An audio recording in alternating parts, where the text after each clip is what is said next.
Olá pessoal, como vocês estão? Meu nome é Bruno Sankey e como eu disse a vocês, assim, sem uma frequência definida, eu estarei trazendo aqui no YouTube um vídeo para falar sobre a Bíblia. Eu já peço a você que deixe o seu like no vídeo, se inscreva no canal caso ainda não seja inscrito e ative o sininho a fim de receber novas notificações. Eu gravo vídeos aqui no canal falando sobre a Bíblia e aí alguns equívocos podem surgir por falta de clareza de algumas questões metodológicas. E é por isso que eu resolvi fazer esse vídeo para falar um pouquinho de metodologia. Eu não vou falar os passos que tem que seguir para interpretar a Bíblia, mas eu vou falar mais sobre diferenciar propósitos da interpretação e coisas do tipo. E aí, esse vídeo será composto de 3 partes, que a primeira parte nós vamos falar do método histórico crítico, na segunda parte de métodos teológicos e na terceira parte do método narrativo e alegórico. De onde surgem esses 3 métodos? Eu tenho aqui a Bíblia. Agora vamos supor que eu vou ler a Bíblia. Mas se eu vou ler a Bíblia, eu vou ler por algum propósito. Eu vou ler a partir de alguma visão. Eu vou ler a partir de algum posicionamento meu no mundo. Então suponhamos que eu sou cristão e eu vou ler a Bíblia como um cristão para interpretar a Bíblia e eu vou ler aqui como um cristão. Essa interpretação vai ser teológica. Então é uma leitura teológica. Eu vou ler, talvez, pode ser vários propósitos, né? Eu posso ler para elaborar doutrinas de fé, eu posso ler para elaborar um sermão para pregar na igreja, eu posso ler como uma leitura devocional, eu posso ler com o propósito de dar suporte a algum fundamento teológico sistemático. Então eu posso ler por vários propósitos enquanto cristão. Eu posso ler para tirar algum tipo de lição, de coisa para aplicar na minha vida. Esse é um primeiro coisa. Agora vamos supor que eu sento aqui e pego a Bíblia para ler. Só que agora eu não vou ler como cristão. Talvez eu possa até ser cristão, mas eu não vou ler como cristão. Eu vou ler como literário. Isso aqui é uma literatura. Eu gosto de ler Ilíada, eu gosto de ler Homero, eu gosto de ler Agatha Christie, eu gosto de ler vários livros, assim, Harry Potter, Senhor dos Anéis, e eu achei esse livro aqui e vou ler ele como uma das literaturas que eu gosto. Como eu vou ler como literatura, talvez eu vou me atentar para os aspectos narrativos das histórias, ou eu vou me atentar para a beleza, para o plot twist, para o quanto é surpreendente, o final daquele evento, daquela história. E aqui para mim não importa se o que esse livro narra é verdade ou não, ou se o que esse livro propõe é verdadeiro ou falso, ou se o que esse livro diz é para eu acreditar ou não, eu estou lendo como uma literatura. Agora vamos supor que eu sento para ler a Bíblia e falo assim, eu sou um acadêmico, sou universitário, eu sou historiador, e eu quero ler esse livro como um documento histórico. Se eu vou ler ele como documento histórico, então é outro propósito. Não me importa se aqui é uma revelação de Deus ou não. Não me importa quais são os artigos de fé que eu devo acreditar se eu ler esse livro. O que me importa é o que, do ponto de vista histórico, eu posso saber sobre esse livro. E é tendo isso em mente que a gente vai considerar, então, esses 3 elementos metodológicos. Então, comecemos pelo primeiro ponto, método histórico crítico. O que é o método histórico crítico? É esse cara que é universitário que eu falei que sentou para ler como livro de história. Se eu vou ler como historiador, por exemplo, pode ser de outra área acadêmica também, porque essa pesquisa é interdisciplinar. Em que sentido que é histórico? No sentido de que é uma leitura histórica que vai analisar o contexto histórico e vai pegar esse livro como documento histórico. E em que sentido é crítico? É crítico não no sentido de que eu vou criticar a Bíblia destrutivamente. É crítico no sentido de que eu vou esquecer as crenças, eu vou esquecer os pressupostos. Porque se eu sou um historiador, o que eu preciso esquecer? Esquecer o que eu sei sobre esse livro. Agora eu peguei o livro, eu não sei nada, a não ser o que o historiador pode saber. Esse livro é uma revelação de Deus? Não sei. Esse livro, os artigos de fé que estão nele são verdadeiros? Não sei. Esse livro sequer tem artigos de fé? Não sei. Esse livro é religioso? É para fundamentar uma religião? Não sei se é para isso.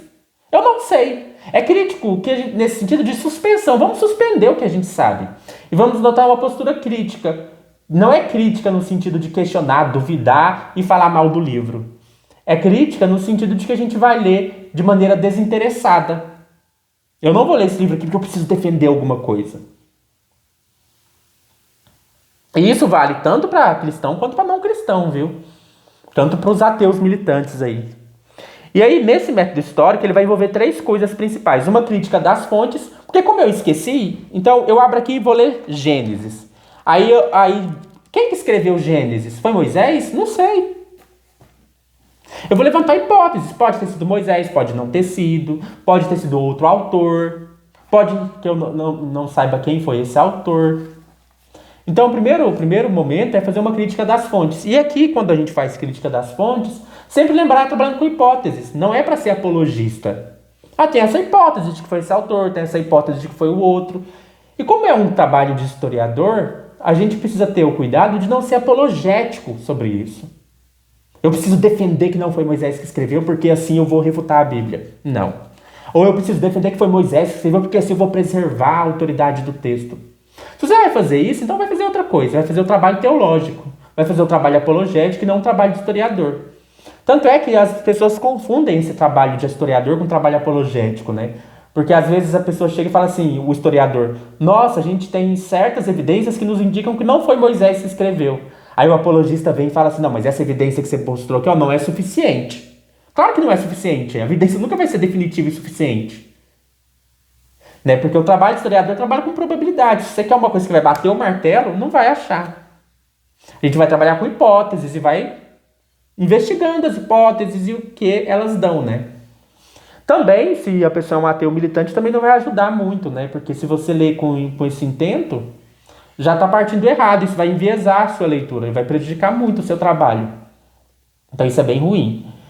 Então você não precisa defender unhas e dentes, né? Sempre também que aparecer uma hipótese sobre fonte, sempre vai ser possível pensar que essa hipótese tem limitações e problemas, porque todas têm. E sempre vai ser possível mostrar que essa hipótese não é definitiva, porque é assim, é trabalho de historiador. Então você mostrar que a hipótese não é definitiva, ou você mostrar que a hipótese tem limitações, você não prova que ela está errada, né? Você só prova que é isso que é da natureza do trabalho de historiador. Porque muita gente apologético faz isso, né? Vai lá mostrar, tem uma hipótese que é a mais aceita no meio acadêmico. Aí a pessoa fala assim, não, mas os argumentos para essa hipótese não são suficientes. Não são suficientes para mim, que espero que tem que ser uma coisa definitiva. Que espero que tem que ser uma verdade, que tem que ser um dogma, que foi Moisés que escreveu o texto, por exemplo. Ou para mim, que sou um ateu militante, que tem que ser um dogma estabelecido que não foi Moisés para refutar o texto. E aí, depois que a gente faz crítica das fontes, aí com base nas hipóteses sobre o possível autor, momento que foi escrito, a gente vai fazer uma crítica textual. O que é a crítica textual? Se a gente identifica quem é o provável autor ou o momento em que esse autor está escrevendo, mesmo que a gente não saiba o nome dele e outras coisas, a gente vai ver o estilo de escrita, o estilo de pensamento desse autor. E a partir disso, a gente pode elaborar hipóteses sobre se o texto sofreu interpolações, sobre se o texto sofreu adulterações. E aqui, de novo, são hipóteses, não é para pensar que você tem que dar provas definitivas de que aquele texto é uma interpolação. É só você pensar. Pense que você pegou a Metafísica de Aristóteles para ler. Aí alguém fala assim, não, o livro Gama provavelmente é uma interpolação. Aí, claro, você vai levantar os argumentos que você acha que indica isso. Esses argumentos vão ser definitivos? Não, sempre vai ser possível pensar uma possibilidade de que foi mesmo de Aristóteles. Só que como você não está assumindo um caráter apologético, você vai assumir essa hipótese e vai trabalhando nela. Se ela for verdadeira, né? Se ela for a melhor hipótese, ela vai produzir os seus frutos. E também as hipóteses concorrentes vão aí produzir os seus frutos. Que floresçam hipóteses diferentes. Não precisa abraçar aquilo lá como fosse um dogma. São hipóteses. É trabalho de historiador, não é trabalho de religioso. Da mesma maneira, então, a gente vai apontar textos que possivelmente são interpolações, acréscimos. E tudo bem, se o apologista achar que não é suficiente para provar que é um acréscimo, não tem problema. Porque aqui a gente está trabalhando com trabalho de historiador, não trabalho apologético, não precisa defender um dogma. Depois que a gente faz essa crítica textual, e assim a gente analisa o texto, porque agora a gente já sabe o momento em que foi escrito, a gente já sabe o provável autor, a gente já sabe o contexto histórico, a data, a teologia, o modo de pensar daquela época, e a partir disso a gente faz uma interpretação do texto a partir do provável sentido. De novo, é um trabalho de historiador, é só para determinar qual que é o provável sentido do texto a partir dessa postura de historiador. Então, a maioria dos vídeos aqui do meu canal são a partir dessa perspectiva. Essa perspectiva refuta a interpretação teológica? Não, porque se você sentar e abrir a Bíblia como cristão ou como apologeta, você vai chegar a outros resultados e tá tudo bem. Tá tudo bem. O historiador, isso aqui é o provável sentido do texto para alguém que lê o texto do posicionamento de um historiador. Só isso. Então, na maioria dos vídeos que você vê aqui no canal, se você, por uma questão religiosa, discordar da interpretação que eu apresentar, tá tudo bem. Fique com a sua interpretação se você tem bases religiosas ou filosóficas ou outras bases para adotar essa interpretação, ou se até como historiador você acha que uma outra interpretação é a mais provável. Tá tudo bem, são hipóteses diferentes que podem conviver e que vão frutificar. Isso é as ciências humanas, são hipóteses. A gente não trabalha com dogmas fechados. A gente trabalha com hipóteses e cada hipótese cria um campo de investigação, cada campo de investigação frutifica aquela hipótese e deixa a hipótese trabalhar. Você não tem que brigar contra a hipótese.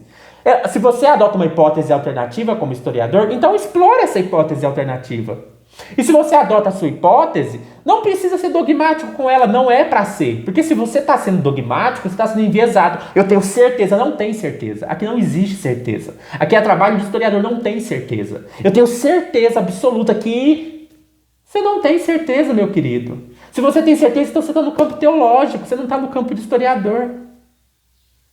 E você não precisa ter certeza para adotar essa hipótese se você está como historiador. Essa hipótese só precisa aparecer para você a interpretação mais provável, dadas as evidências de historiador, dado esse posicionamento de esqueci. E você pode ter a sua posição como historiador e a sua posição como cristão. Você pode dizer assim, como historiador, eu acho que essa interpretação é a mais provável à luz do estudo histórico. Mas, como cristão, eu tenho outras razões teológicas, filosóficas, para acreditar que a outra interpretação, uma outra interpretação, que é a interpretação mais fundamentada teologicamente, é a correta. Então, mesmo que eu saiba que, como historiador, essa parece a mais provável, a interpretação correta é a que eu adoto enquanto cristão. Tá tudo bem. Saiba separar. Se você é cristão e historiador, saiba separar. Da mesma maneira, pelo amor de Deus, não dá uma de Antônio Miranda, né? Não vai fazer interpretação de ateu militante. Eu tenho que defender que Jesus não existiu. Pra quê? E quem não defende é pseudagem. Não. Isso não é coisa de historiador, isso é coisa de apologeta, né? É um trabalho bem ridículo, né? Então, tanto o ateu militante quanto a pessoa que acha que como historiadora ela tem que defender uma teologia, estão equivocados. Agora que a gente já falou do método histórico crítico, vamos falar dos métodos teológicos. Quando a gente entra nos métodos teológicos, um primeiro problema que aparece é o que a gente chama de problema quainiano. Quine foi um filósofo que mostrou que num texto sempre há uma subdeterminação. O que é uma subdeterminação? Um mesmo texto admite diferentes interpretações. Então você pode ter um mesmo texto e vai ter debate sobre como interpretar aquele texto. Como historiador, isso não tem problema. Como historiador, a gente fala assim, olha, tem diferentes possibilidades de interpretação e aí são hipóteses diferentes. Não vamos abraçar como dogma, cada um defende a sua, cada uma explora a sua nas suas pesquisas. Não precisamos bater o martelo. Mas no caso teológico, o cristão vai dizer assim, não, aqui a gente tem que bater o martelo, porque agora é para dizer o que eu devo acreditar. Então, o problema quainiano é esse, que um mesmo texto ele admite múltiplas interpretações. E muitas das vezes, diferentes interpretações vão parecer todas elas muito prováveis. Como a gente resolve esse problema se você quer ler a Bíblia como cristão? E aqui é uma questão de fé. Eu não acredito que a Bíblia é a palavra de Deus. Mas se você acredita que a Bíblia é a palavra de Deus, então você precisa encarar esse problema. E aí eu vou dar aqui algumas opções. Os católicos vão dizer que já que tem diferentes interpretações possíveis e precisa existir algum tipo de autoridade infalível que vai apontar qual que é a interpretação correta. E essa autoridade infalível, de acordo com os católicos, é o magistério da Igreja Católica. Então quem que vai decidir entre as prováveis interpretações do texto? O magistério da Igreja Católica. Uma outra possibilidade é a interpretação protestante. Aqui entenda protestantismo histórico e não evangélico da esquina da sua rua. O protestantismo histórico defendia que a interpretação correta é aquela que está de acordo com a interpretação coletiva e histórica dos cristãos. Então você precisa olhar qual que é a interpretação que foi defendida na história da igreja E qual que é a interpretação universal nessa história? Então o protestantismo histórico vai falar que não é para você interpretar a Bíblia da sua cabeça. Para você escolher entre as interpretações prováveis qual é a interpretação correta, você precisa olhar para a tradição da igreja, você precisa olhar para a tradição histórica da igreja. E é a tradição histórica da igreja que vai regular a interpretação correta. Essa é a posição protestante. Uma quarta posição a gente chama de restauracionista. Os restauracionistas, diferente dos protestantes históricos, vão defender assim que a igreja se apostatou da fé. Então a gente não pode se guiar pela tradição. No entanto, no fim dos tempos, que é o momento que a gente vive, Deus levantou algum tipo de movimento remanescente ou de movimento especial que veio restaurar essas verdades. E você vai se guiar por esse movimento para interpretar a Bíblia. Esse é o caso de alguns adventistas, das testemunhas de Jeová, dos mormons. Por fim, você pode defender uma interpretação subjetivista. Você pode defender que o Espírito Santo ilumina cada indivíduo para interpretar a Bíblia corretamente. Talvez essa seja a posição de alguns neopentecostais, talvez da congregação cristã no Brasil. E assim nós falamos dos métodos teológicos. Os métodos teológicos, portanto, vão partir de algum desses pressupostos para decidir qual é a melhor interpretação. E aqui sim você pode assumir a autoridade da tradição. Para a interpretação histórica, a tradição pode ser útil, mas ela não é autoridade. Talvez a tradição errou completamente no sentido do texto, no sentido histórico do texto. Porque o historiador não sabe. Eu não sei como que é a interpretação da tradição, não preciso me guiar por ela. Eu não vou interpretar a Bíblia à luz do Talmud ou à luz da patrística, alguma coisa assim. São documentos históricos que podem me guiar, mas que não vão determinar minha interpretação. No caso dos métodos teológicos, esses outros elementos, a tradição, a autoridade da igreja, podem influenciar na interpretação. Por isso, usando o método teológico, você pode chegar a resultados diferentes do que se você usar um método histórico. E tá tudo bem, como eu disse.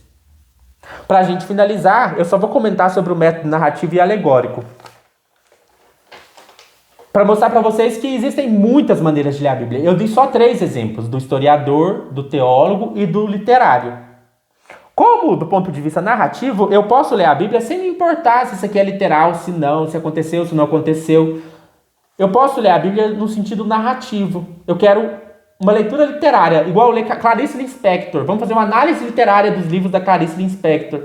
Então essa é uma leitura que também pode ser acadêmica, né? Porque a literatura, a análise de livros como literatura é uma coisa acadêmica também, mas aqui vai ser diferente de um trabalho mais historiográfico.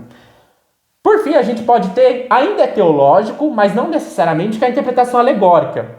Muitos vão defender que a Bíblia ela tem camadas de sentidos. Então, além do sentido literal, histórico do texto, ou teológico, doutrinário, você pode ter um sentido alegórico, um sentido figurado, um sentido espiritual, um sentido místico, um sentido cabalístico, não sei. Você pode dar sentidos diferentes para o texto. E existem outras formas de interpretar, outras maneiras de encarar a Bíblia. Por que eu quis fazer esse vídeo? Para que vocês não confundam, quando vê vídeos sobre a Bíblia, as posições, as maneiras de ler. Saibam separar as coisas, o que é do campo do historiador, o que é do campo do teólogo, o que é do campo do literário. Mas eu também quero deixar claro para vocês que essas abordagens, mesmo que diferentes, elas podem dialogar. Talvez uma informação histórica possa me ajudar, como literário, a entender uma passagem. Talvez uma informação histórica pode me ajudar, como cristão, a entender o sentido espiritual, teológico de um texto. Talvez eu, como historiador, também possa pensar os argumentos que os teólogos, os apologetas levantam sobre aquele texto, sobre a confiabilidade, a autenticidade, a historicidade. Então, que a gente tenha um diálogo, e não uma briga, não um conflito, não uma coisa desastrosa. Então, se você é teólogo e quer ler a Bíblia como historiador, não tenha medo. Se você é cristão e quer ler como historiador, não tenha medo. Talvez, como historiador, você vai chegar a conclusões diferentes das conclusões que você chega como teólogo. Mas não é isso que vai determinar qual é a interpretação correta. Percebe? Você lê o texto pensando assim, vou ler o texto para saber o que Deus quer me dizer a partir dele. É diferente de você falar assim, eu vou ler o texto para entender o sentido provável histórico do texto.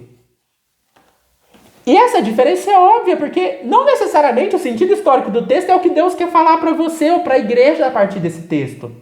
Talvez no contexto histórico significava aquilo, mas talvez Deus, pela sua providência, queira usar esse texto para te ensinar outra coisa. Perceba, os autores do Novo Testamento liam o Antigo Testamento de maneira alegórica, não histórica. Por exemplo, a profecia do nascimento virginal de Cristo. No contexto original significava isso? Não tinha nada a ver com isso, no sentido histórico da passagem. Mas o que importa é que esse texto, no sentido teológico, espiritual, profético, poderia significar algo mais. E está tudo bem. E o fato de você dizer assim, essa é a interpretação histórica mais provável, não quer dizer que você está dizendo que essa é a interpretação correta, ou essa é a melhor interpretação at all. Porque talvez você vai defender assim, a história tem seus limites.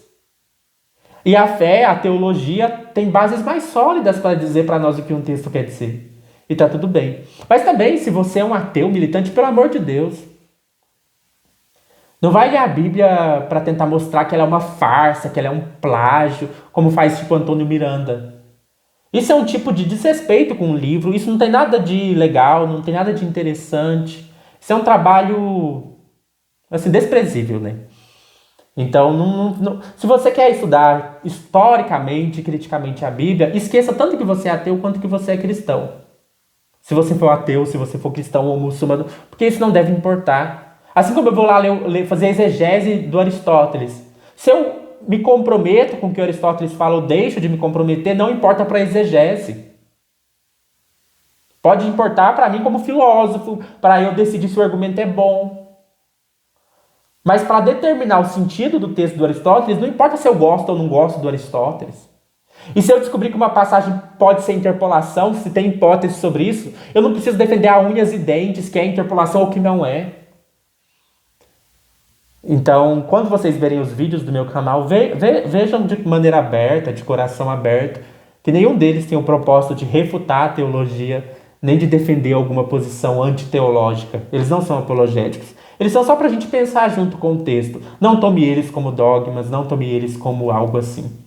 E faça esse exercício, tente ser menos enviesado, né? Estejam de coração aberto para aprender com a interpretação histórica, mesmo se ela discordar da interpretação da fé, e está tudo bem. Então eu quis fazer esse vídeo para a gente esclarecer esses pontos metodológicos. Espero que vocês tenham gostado e até mais.